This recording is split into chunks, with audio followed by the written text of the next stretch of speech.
So, you need to make a lens for your pinhole camera. Everything you need to make that lens is right here on the tabletop. We have a ruler, a piece of sandpaper, a stylus with a pointy end on it, and a piece of aluminum that we're going to be making our lens opening, our aperture in, and it's all sitting on this blue self-healing pad. If you don't have a blue self-healing pad, what you can do is make a phone book or a magazine, something that is soft and kind of thick, so that when you do use the stylus, you aren't pushing down into the tabletop that you're using, and you're not dulling the tip of the stylus either. It's really important to keep that tip really sharp. To start out, when I cut the aluminum gets a little wrinkly, okay? And I want to be able to have this as flat as possible. I'm going to use the stylus, but I'm not going to use the pointy end. I'm going to use the dull end. And I'm going to just lay it on there. I'm going to hold the aluminum, and I'm going to just push out over that aluminum and flatten it out the best I can. All right? And by doing that, it gets rid of all those wrinkles that are in the edges. If we have those wrinkles in the edges, when we tape our lens into our camera, what's going to happen is the little ridges will let light in, and we don't want that to happen. Okay, the next thing I'm going to do is I'm going to take my ruler, and I'm going to put it corner to corner here.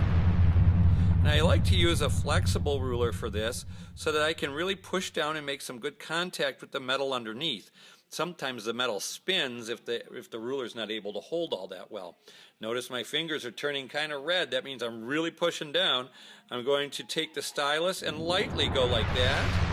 And you can see the line that I created there. I'm going to turn it, and I'm going to do the same thing the other way.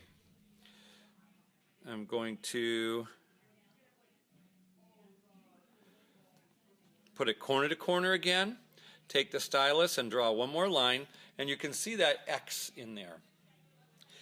Instead of just taking the stylus and hoping I hit the center when I do this straight down, I like to send my stylus across the piece of metal, sliding it across until that tip of the stylus reaches the center of the X, and then I lift up. Because I do want to get this this aperture as close to the center of the metal as I possibly can. I'm going to hold it like this right now as I do it for you, but normally I would hold it from above like this, okay? I'm going to do it from the top, and I'm going to just start to spin kind of like a drill. Okay. And I'm making a little hole. Remember, the smaller the aperture, the more clear the items in your picture are going to be. You can kind of see right now from the reflection right at the very center that there is a hole in there. And not only is there a hole, but there's a burr of metal. That happens when we push metal, whether we use a stylus like we just used, or we use a drill or something else like that. It's going to leave some of that metal pushed up. So we're going to use the sandpaper. We're going to lightly sand to get rid of that burr. Okay.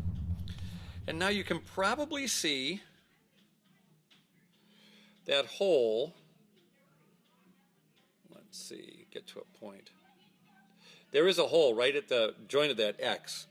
Okay. I'm going to take the stylus. Since I cleaned that burr off, I might have pushed some of that metal back in. So I'm going to take the tip of the stylus and I'm going to put it right back in the hole. And I'm just going to clean it out just a little bit. Then I'm going to pick it up. I'm going to look through it, but I want to be careful because these corners are really sharp, and I don't want to stick that in my eye. I'm going to put it up to my face. I'm going to look through it, and I'm going to see if I can see things clearly through it. It might look a little foggy, but that's all right. Okay? And there you go. There is your finished lens for your pinhole camera.